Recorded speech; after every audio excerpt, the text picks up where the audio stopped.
Meus irmãos, eu vos saúdo com a paz do Senhor Jesus. O profeta certa vez disse que os vivos, somente os vivos, podem adorar o nome do Senhor nosso Deus. Tem alguém vivo aí, irmão? Deus seja louvado, Deus seja bendito por mais esta rica oportunidade de estar junto com os irmãos para adorar o nome do nosso Deus e louvar o nome do nosso Senhor. Quero agradecer a Deus pela vida do nosso pastor presidente, pastor Francisco Miranda, pastor Vicente, que há pouco esteve conosco, pastor Irenaldo, muito obrigado. Aos companheiros que fazem parte do culto da restauração, Deus os abençoe. Dizer aos irmãos que me perdoem por não ter estado no mês passado, desses 6 meses, 7 meses que se fazem o culto da restauração. O único culto que não pude estar foi o do mês passado, mas eu louvo a Deus por essa oportunidade de retornar e estar junto com os irmãos para receber da parte do nosso Deus. Quem trouxe Bíblia, diga glória a Deus. Livro de Gênesis, capítulo de número 3. Como o menino de Nova Betânia gosta de dizer, eu amo o livro de Gênesis, irmão. Livro de Gênesis, capítulo de número 3.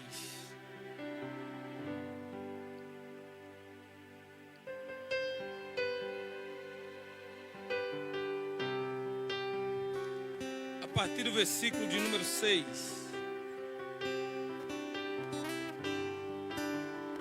Gênesis capítulo 3, a partir do verso de número 6.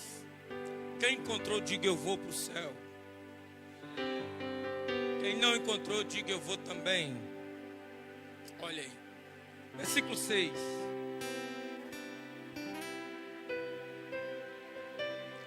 Ao ver a mulher, que a árvore era boa para alimento, de aparência agradável e desejável para dar conhecimento, pegou um de seus frutos e comeu.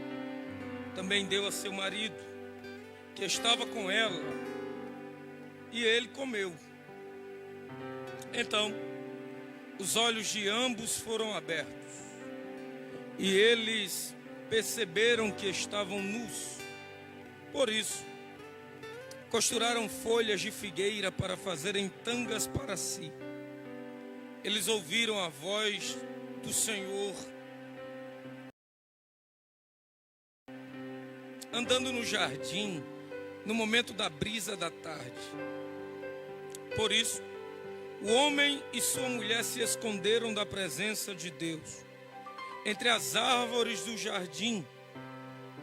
E Deus chamou o homem: aonde tu estás? Quantos podem dizer amém? Se possível for, olhe para alguém do seu lado, solta um sorrisão bem bonito aí para ele ou para ela, até que essa pessoa possa ver Jesus através desse sorriso. Diga assim para ele, diga assim para ela, diga: ele te achará, independente do lugar que você se escondeu.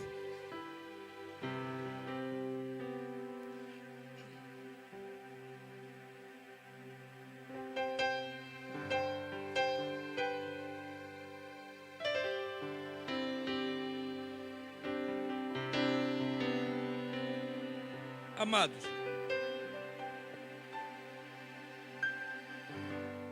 há um período na história de Israel chamado período dos gregos. Esse período acontece durante o ano 333 até 165 a.C. Este é o período em que Alexandre, imperador da Macedônia, cria um plano em seu coração de unificar os povos. Na minha opinião, e sem base teológica, mas apenas histórica, depois de Davi, o maior estrategista que eu vejo na Bíblia Sagrada, se tratando de história, se chama Alexandre. Alexandre é temido e Alexandre é extremamente inteligente. Alexandre entendia que a revolta do povo sempre foi baseado naquilo que eles têm de mais valioso nas suas vidas. Então Alexandre, quando vence os persas na guerra e ganha como herança o povo de Israel como seu povo, Alexandre, historiador como tal era, ele vai olhar a história dos povos que governaram sobre o povo de Deus. E Alexandre viu que a estratégia de domínio sobre o povo estava equivocada. E por que estava equivocada? Porque a estratégia era sempre a mesma: tirar tudo que pertencia ao povo, aquilo que era valioso, escravizá-los, tratá-los como menores. Então Alexandre percebeu que todas as vezes que isso acontecia, o povo de Deus ficava mais forte e impetuoso. Charles Spurgeon, certa vez, ele disse que o que mata os profetas, na verdade, são os aplausos e não as perseguições. E eu acredito que Alexandre, ele criou essa estratégia em sua mente, de que se perseguisse esse povo, não haveria controle neles. Pelo contrário, esse povo cresceria mais e ficaria mais forte. E isto é uma característica de um verdadeiro homem inteligente. O quê? Controlar o povo baseado em sua mente. Porque se eu dominar a mente, eu domino todo o corpo. Então Alexandre criou uma estratégia. O que para esse povo de Israel é valioso, e nada para um judeu é mais valioso do que a palavra de Deus. Vou repetir isso de novo. Nada para um judeu é mais valioso do que a palavra do Senhor. Nela estão contidas as verdades absolutas da soberania do Deus ao qual o povo servia. Então Alexandre entendeu: eu não posso escravizá-los. O que eu posso é fazer parte. Talvez dessa estratégia tenha surgido a tão famosa frase: se você não pode vencê-los, junte-se a eles. O problema é que Alexandre, ele vai traduzir a palavra de Deus, mais conhecida, a antiga Torá dos judeus. E nessa tradução da linguagem, ele percebeu que, assim como o inglês nos dias atuais, a língua grega é a língua que dominava na época. Ele pegou o texto sagrado, o Pentateuco, a Torá judaica, e traduziu para as palavras que mais fizessem sentido, de aproximação tradutória. Então o que é que Alexandre faz? Ele vai pegar os termos da Bíblia Sagrada e vai traduzi-los para o grego, aproximando as traduções. Por isso que eu costumo dizer sempre que a Bíblia é tão espetacular que eu não entendo como alguém estuda teologia e fica frio. Porque quanto mais eu estudo essa palavra, mais doido da cabeça eu fico. Porque ela é extraordinária. Cada palavra, cada frase, cada letra que tem dentro desses 66 livros é uma palavra profética liberada sobre as nossas vidas. Alexandre percebeu isso, que a tradução facilitaria a comunicação e traria o povo para si. Só que Alexandre esqueceu de um detalhe. Qual era o detalhe? Os gregos não possuíam a autoridade profética que o povo de Deus possui.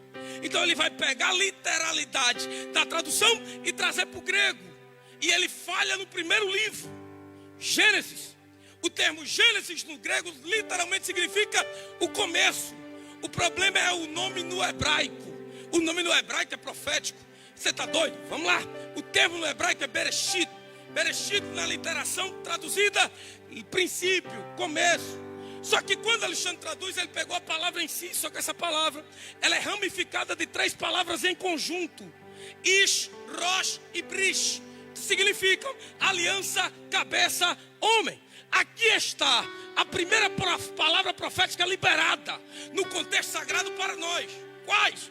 A palavra de Deus estava dizendo: sobre você há uma aliança firmada na eternidade. O que Deus estava dizendo é, e esse contexto aqui é aliança na cabeça com o homem. Homem não é gênero masculino, homem é humanidade. Não entendi. Deus estava dizendo: antes de você nascer, antes antes de seus pais se conhecerem, sobre você já existia uma aliança marcada por Deus. Oh glória! Não entendi nada, irmão Pedro, ainda estou meio que voando. Por que a aliança é um sinal de compromisso? E por que esse compromisso é feito na cabeça? Porque o coração, segundo a palavra de Deus, é enganoso. O problema de muita gente que diz eu te amo é não entender que para um judeu a racionalidade do eu te amo não está na palavra, está na ação. Então quando eu digo eu te amo para o judeu, não vale de nada. Eu tenho que mostrar que te amo. Então quando Deus está dizendo a aliança é feita na cabeça, Deus está dizendo é com racionalidade e convicção. Pregador, então Deus está me dizendo que eu não tinha nascido, mas eu já era portador de uma aliança? Sim. Deus não está dizendo assim, eu fiz uma aliança porque você me ama. Ele está dizendo, eu te amo e por isso fiz uma aliança com você.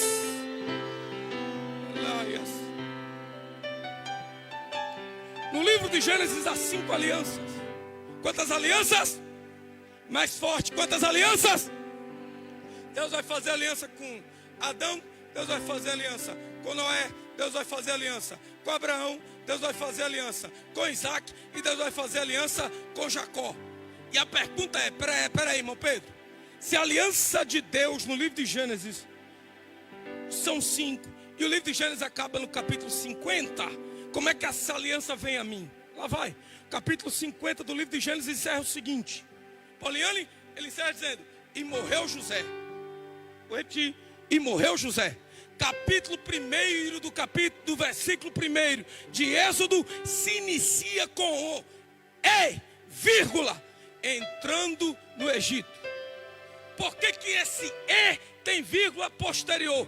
Porque o texto está dando continuidade ao que foi terminado. Então a aliança de Deus não acabou no livro de Gênesis. O que Deus está dizendo está de pé ainda, tem continuidade. O que Deus está dizendo a tua história não é definida pela quantidade de capítulos de vida que você já viveu. A tua história está definida pela continuidade prometida na palavra de Deus. Eu quero profetizar para quem lembrou de trazer o glória e já levantou essa mão em forma de adoração. Não acaba agora, tem continuidade.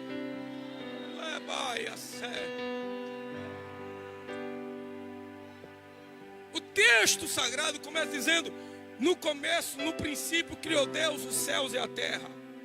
Esse começo não se adequa a Deus. Por quê? Porque o termo criar, kebara, no hebraico, ele é exclusivo. Só Deus possui ele, nada mais. Toda vez que o termo hebraico para aparecer na Bíblia, ele nunca vai estar relacionado ao homem. Esses dias eu ouvi uma heresia num vídeo de um pregador dizendo, nós somos igual a Deus. Aprende isso pelo amor de Deus. Segundo o proverbista, nós somos o caco entre outros cacos. Quem é ele?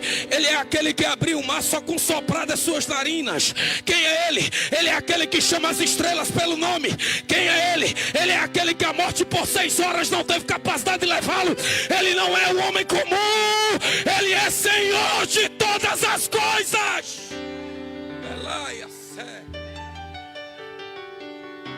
Ele é o Senhor de tudo. E a quem se adequa? Perceba que Deus está começando a construção. E esse mundo baseado em Gênesis 1 se refere a duas criações, planeta e homem. E a pergunta se faz óbvia. Bom, Pedro, se aqui Deus está falando sobre o que é visível, aonde está o que é invisível? Serafins, querubins, anjos. Ora, a primeira vez que Deus vai falar sobre Lúcifer em Ezequiel 28. Mas o que é tremendo e eu quero me atentar é que Deus é tão extraordinário que quando você começa o texto sagrado, você vai ver a Bíblia dizer sobre 2 projetos, habitação e relacionamento. Quando Deus começou a criação, o projeto inicial era baseado em 2 construções, habitação e relacionamento. Olha para mim, Deus não fez nada sem sentido. Deus não fez as coisas aleatoriamente. O grande desejo de Deus foi se relacionar. É por isso que nós temos a dificuldade de entendimento de que nós podemos ter acesso a Deus continuamente e constantemente. Todos os dias Deus está aberto para falar com você. O problema nunca foi Deus, o problema sempre foi você. Por isso que quando Deus vinha falar com Adão, era Deus dizendo: você tem acesso, e eu gosto tanto da tua procura que você nem precisa subir, sou eu que estou descendo para te encontrar. Eu vou repetir isso: você não tem como ir, mas Ele desce para te encontrar. O texto vai dizer algo tremendo. Duas palavras, no versículo 1. Céus e terra. Céus aqui é Chamaim. Chamaim no hebraico, residência. Olha como isso é tremendo. O Pai vai dizer: lá criou os céus, Chamaim, lugar firme, permanente. E aí o texto vai citar o termo terra. Terra no hebraico significa lugar passageiro. Pregador, mas o que está no velho tem que ser confirmado pelo novo. Verdade. João capítulo 14, verso 2, Jesus escreve: na casa de meu pai tem muitas moradas. Casa, traduzido do grego, significa lugar permanente. Deus está dizendo, através das cartas do Apocalipse, lembra? E assim escreve ao anjo da igreja que está em Esmirna, que está em Sardes, que está em Laodiceia. O que Deus está dizendo é: eu não fiz você para ficar aqui, eu te fiz para passar por aqui. Você não é daqui, você é de lá.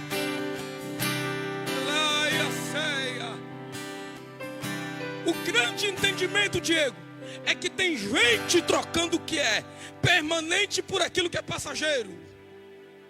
E aqui é um problema, porque Deus olhou para Adão e antes de fazê-lo, Deus vai olhar para Adão e vai dizer o seguinte: Adão, já está tudo pronto. Você está doido? Se você olhar Gênesis 1:26, criou Deus o homem.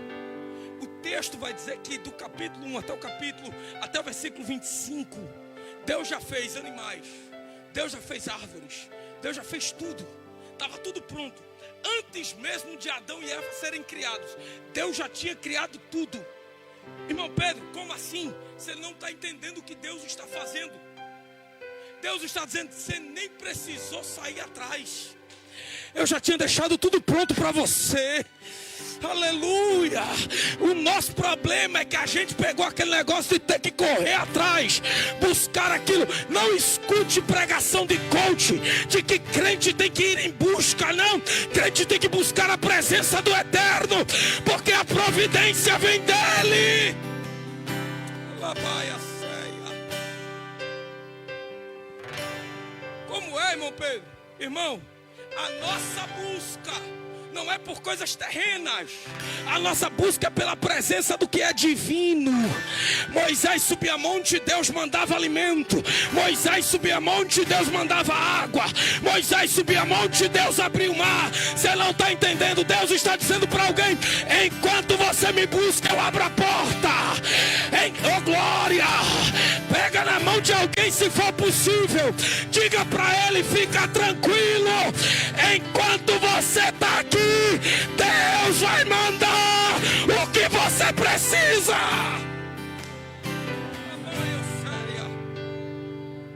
Olha o texto.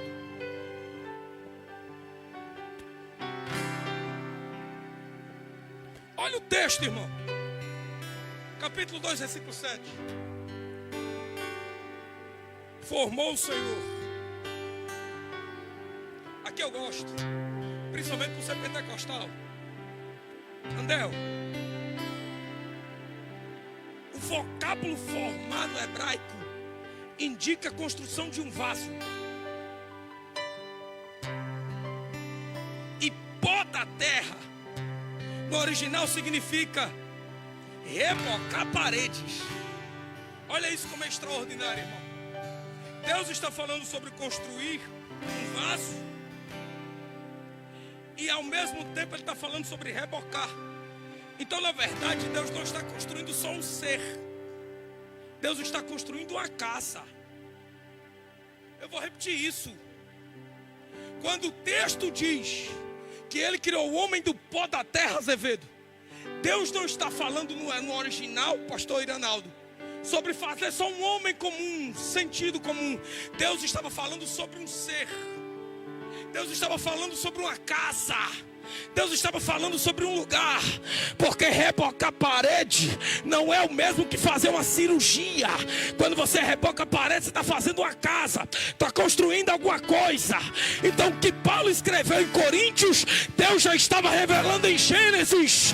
O projeto de Deus nunca foi morar de forma externa. O projeto de Deus sempre foi morar internamente. Aleluia. Deus está dizendo: eu não quero por fora, eu quero aí dentro, eu quero aí dentro. Pelo amor de Deus, abre essa boca. Só quem tem acesso à presença. Oh, glória.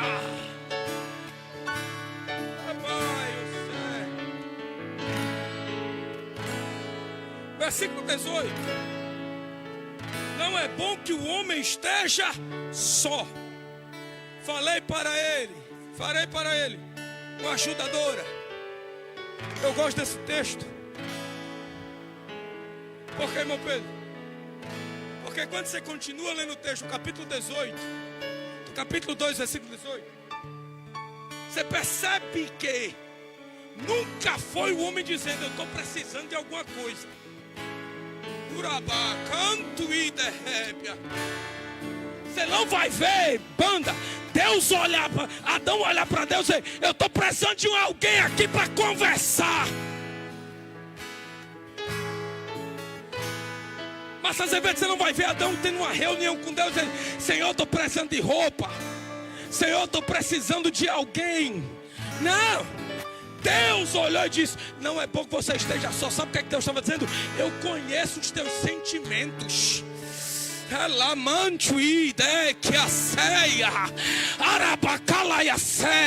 Deus está dizendo: eu não atendo desejos, eu atendo necessidades. E eu quero profetizar para a vida de alguém: as tuas necessidades estão no radar de Jeová. Estou sentindo que o Pai está aqui, irmão. Ai. Versículo 21. Enquanto Adão dormia. Repita comigo: enquanto. Vamos adaptar para nós essa manhã, que é uma manhã profética. Vamos adaptar para nós, diga: enquanto eu durmo. Tá fraco, dá para melhorar, diga: enquanto eu durmo, Deus faz o que eu preciso. Versículo 21. Enquanto Adão dormia, Deus fez a mulher. Sabe o que Deus está dizendo? Bota a tua cabeça e descansa, porque o teu pai não dorme. Enquanto você está na manhã do culto da restauração, Ele está trabalhando por você nas tuas necessidades. Aleluia. Levanta essa mão mais alto que você puder. Enche esse pulmão de ar para adorar a Deus. Ele está entrando agora nas tuas necessidades. Ele está trabalhando por você agora.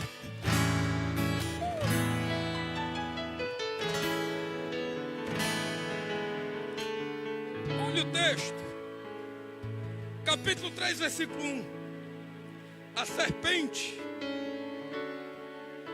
era a mais sutil dos animais que Deus havia feito. Poliane, olha como isso é tremendo, Karina. Quem colocou a serpente no jardim, irmão? Os crentes vão ficar escandalizados, pastor Iranaldo. Quem colocou a serpente lá foi Deus. Opa, Deus colocou a serpente? Lógico.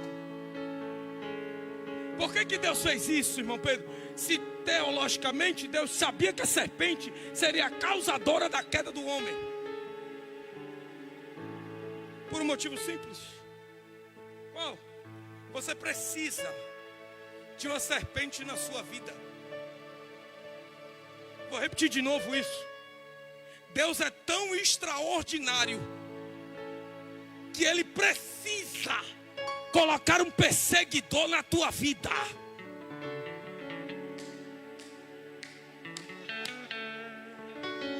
Porque, irmão Pedro, sem um perseguidor você não vem. Sem alguém para te atribular você não aparece aqui. Oh glória, aleluia. Pregador, não entendi. A queda de Adão não alterou o projeto de Deus. Eu vou repetir mais uma vez.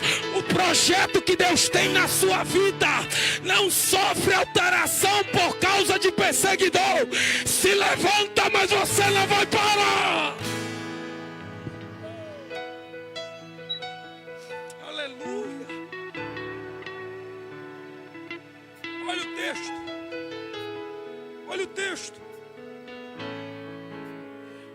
Deus colocou a serpente no jardim, sim ou não? Diga sim. Sim ou não? Mas Deus anteriormente já tinha colocado na vida de Adão uma ajudadora. Os homens não vão gostar muito do que eu vou dizer agora não. Mas o termo esposa idônea no hebraico é Ezer Kenegdo. Ezer Kenegdo significa opositora. E alguém vai dizer assim, então é por isso que tem briga lá em casa. Não, porque a sabedoria judaica não ensina que opor-se é brigar, discutir. Opor-se é ter ideias diferentes, mas para o mesmo propósito. Mulher não é aquela que briga para ganhar razão. Esposa idônea é aquela que diz, eu não concordo com você, mas é por causa de um detalhe. A gente vai para a peleja e vamos vencer junto.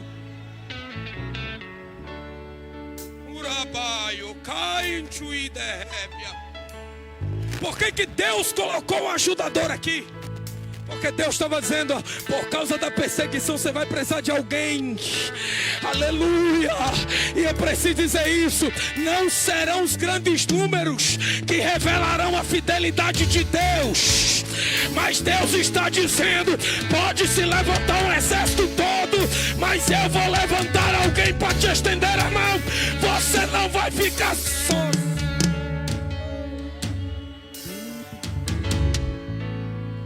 Minhas irmãs do ciclo de oração, vocês sabem o respeito que eu tenho por vocês. Nosso problema, irmãos, é que a gente é tão carente, mas tão carente, que qualquer eu te amo já ganha a nossa alma. E Jesus está dizendo, chega de dar valor a quem não te ama. Sustenta naquele que te ajuda.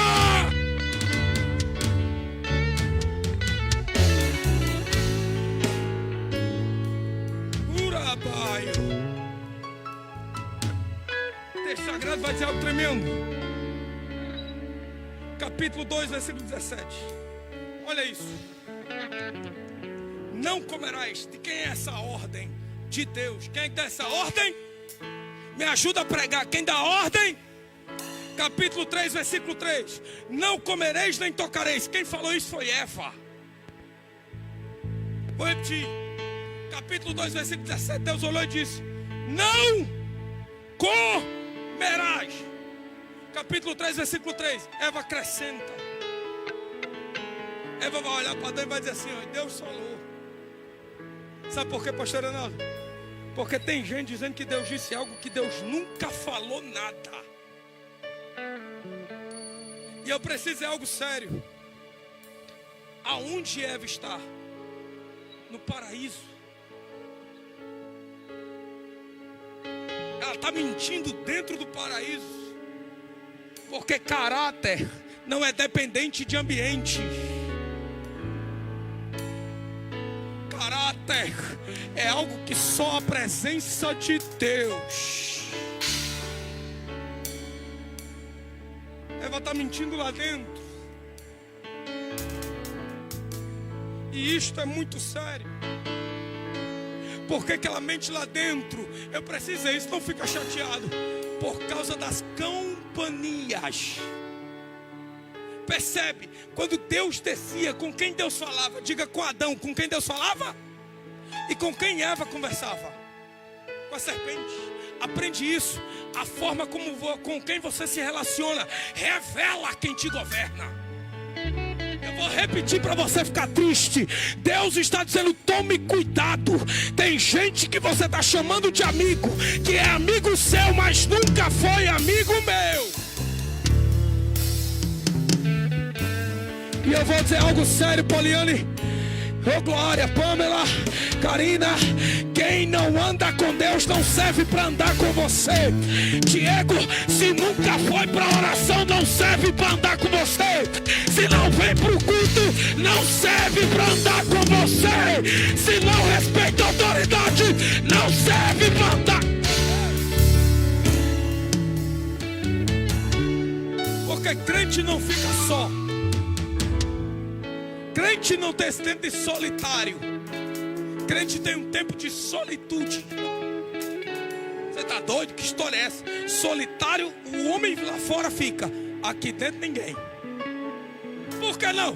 Porque a Bíblia diz 365 vezes: não temos. Para cada dia do teu ano tem um não temas de Deus para você. Não entendi. Hoje ainda é dia 12, mas dia 31 de dezembro Deus já está lá dizendo: já estou aqui. Oh, aleluia. Abre essa boca. O diabo tentou, mas não vai te parar. Deus chegou primeiro. Deus chegou primeiro.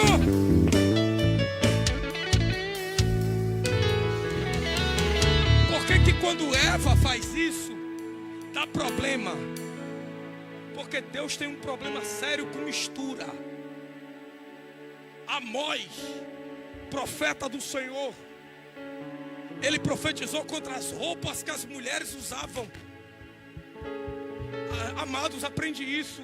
Não existe isso de modernidade na igreja. A nossa modernidade está aqui. É ela quem dita a nossa modernidade. Amós disse: ei, vacas de Bazã. Ele estava se referindo em forma figurativa sobre a forma sensual que as mulheres se vestiam. Pregador, roupa não salva. Não salva, mas a roupa revela para onde você vai. O problema é que Eva achou que era tudo normal. Se eu conversar com Satanás vai dar certo. Se eu conversar com a serpente vai dar certo. E Deus estava dizendo: esse negócio vai pro buraco. Porque eu não admito mistura.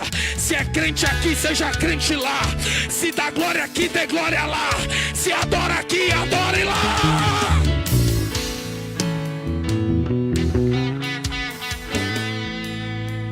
Olha o texto. Começa a concluir. Onde tu estás? Versículo 9. O homem acabou de cair. Massimelo, o homem, César, acabou de cair. E sabe o que Deus está fazendo? Cadê você? Eu lhes pergunto, se isso não é amor. O homem acabou de falhar, minha irmã, e Deus está dizendo: cadê você?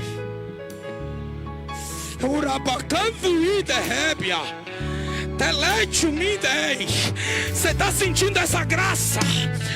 Ele está dizendo: eu sei que você falhou, mas cadê você? Eu sei que você errou, mas cadê você? Só quem é amado, só quem é amado, abre essa boca, começa a dar glória a Ele. Só, meu Deus.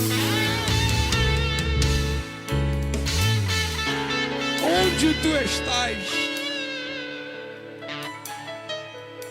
Onde tu estás? Quantas vezes andeu a gente tranca a porta do quarto e diz: Senhor, me deixa. E Ele continua perguntando: aonde tu estás?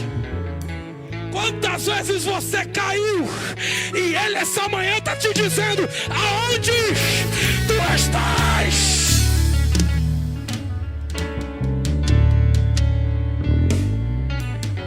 Sabe o que é tremendo? Júnior, Lúcifer caiu. E quando você lê o texto sagrado, em Ezequiel 28, está escrito assim: eu te destruo. Vou repetir: eu te destruo. E destruir no hebraico é estar perdido. Como assim? Sem orientação. O diabo caiu uma vez. Deus olhou para ele e disse: você vai ficar vagando só, completamente perdido. O homem caiu. E eu gosto do hebraico dessa pergunta: onde tu estás? Sabe por quê, Melo? Porque onde tu estás, Júnior Amorim, na tradução do original, Andel, é convidar para andar junto. O homem caiu, o diabo caiu. Ao que Deus disse ao diabo: você vai ficar sozinho. E o que Deus disse ao homem: eu quero te convidar para andar comigo. Eu quero te convidar para andar na minha presença. Eu quero te convidar para passear comigo. Essa manhã é uma manhã de convite. Deus está dizendo: eu não desisto de você. Eu te quero, eu te amo. Anda comigo, anda na minha presença. Você pode ficar de pé por um minuto comigo, por favor? Fica de pé.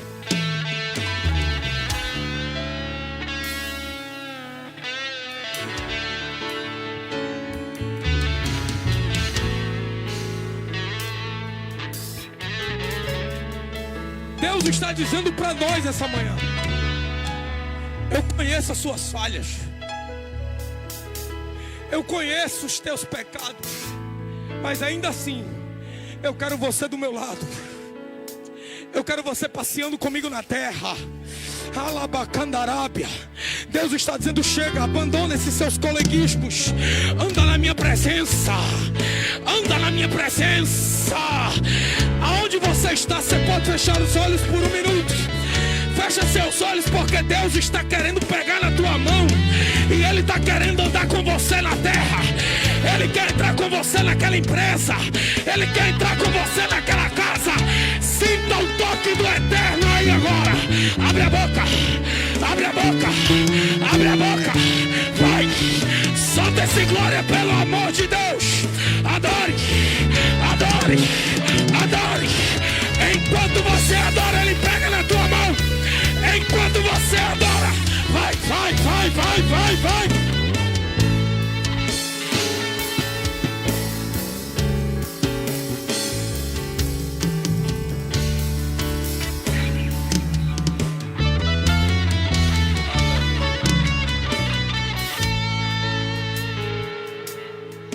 Glória ao nome de Jesus. Queridos irmãos, nós vamos ouvir mais um hino aí com a banda Restauração e vamos entregar nossas ofertas.